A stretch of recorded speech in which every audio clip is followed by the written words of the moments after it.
In order for our society to live in a true democracy, everyone needs to be aware of all sides to issues, be them political or otherwise. When we vote, we need to make the most informed decision possible so that we can support our own beliefs, and the only way that we can do this is through an unbiased mainstream media. These days, the media is so biased that to watch a news broadcast is usually to enter an echo chamber of either liberal or conservative opinions. We don't want to hear other news anchors contradict our opinions, so we usually stick to our preferred news source. What we don't realize, though, is that this makes us blind to other opinions and the reasoning behind them. Our tendency to hide inside these comforting echo chambers means that as a society, we don't have a truly informed point of view on current issues, and therefore cannot make the most informed decision possible when presented with a problem. Therefore, our society fundamentally lacks a true democracy. Issues surrounding the bias of the mainstream media began in 1927 when the Federal Communications Commission, or the FCC, invoked the Radioactive 1927, which distributed radio licenses only to stations what were deemed good for public interest. This eventually evolved into the Fairness Doctrine, which was introduced in 1949 and required that both TV and radio stations devote at least some of their airtime to presenting opposing opinions on important controversial public issues. This worked for a while, until the 1969 Supreme Court case Red Lion Broadcasting Company Incorporated versus FCC. The Red Lion Broadcasting Company argued that the Fairness Doctrine restricted the speech rights of their news anchors.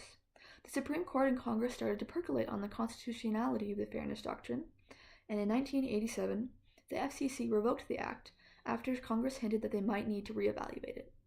Nowadays, we're left with a biased crowd of mainstream media where it's perfectly legal to focus solely on one side of an issue.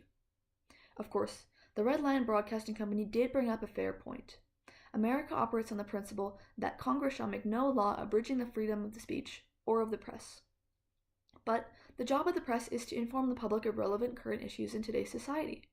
They're supposed to inform voters of each candidate's up and downsides so that audience members are given an accurate source of information from which they can decide their own opinion.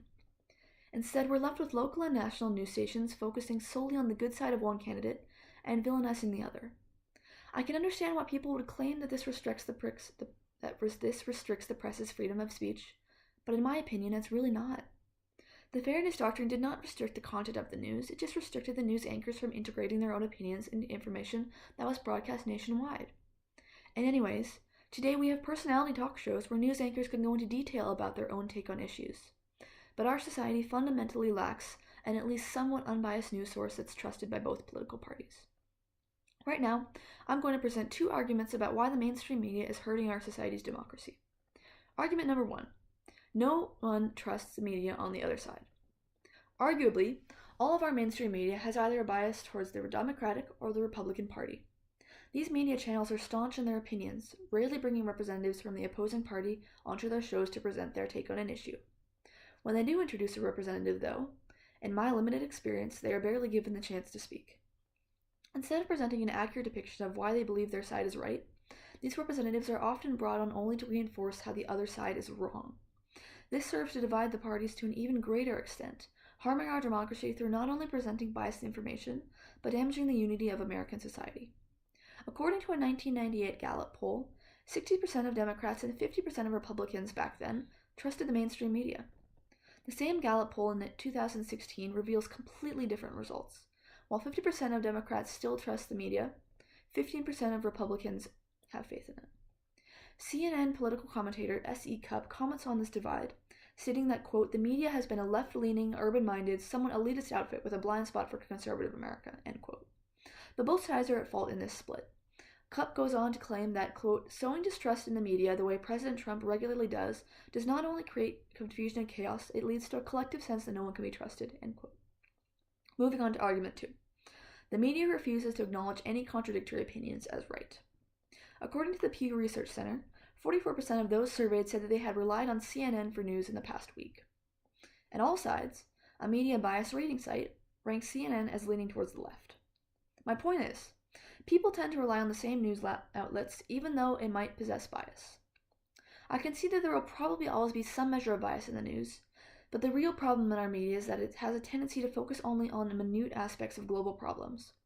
Tom Basile, a political commentator at Forbes and a member of the Republican Party, claims that our mainstream media tends to, quote, stretch 10 minutes of news into 24 hours of coverage, end quote. Despite both political parties having wildly different belief systems, both only cared about one thing during this past election: vilifying the opposing candidate. Our current mainstream media cares so much about proving the other side wrong that sometimes they tend to win the battle and end up losing the war. This only harms America's democracy. It effectively widens the gap between political parties and makes it highly improbable to find an unbiased source of information. And I will call it near impossible to create an opinion based off of how you interpret this information, not whatever reporter is currently on TV. This picture I've painted might seem grim, but there are a few ways to turn it around and restore democracy to America. The more drastic solution would be to reinstate some form of the fairness doctrine that requires the mainstream media to bring on representatives with opposing opinions and actually give them airtime to fully present their opinions on political issues. In my opinion, personality talk shows should be allowed to be echo chambers, but those should be specifically presented and advertised as such. But this much legislative change will probably not be happening anytime soon in America with our government. So in lieu of a revised fairness doctrine, I would advise that people remain aware of how biased their preferred news outlet is, and also remain aware of how the other side is reporting the same issue. In the words of Sally Kahn, a liberal lesbian who worked at Fox News for 2.5 years, no place is entirely its stereotype.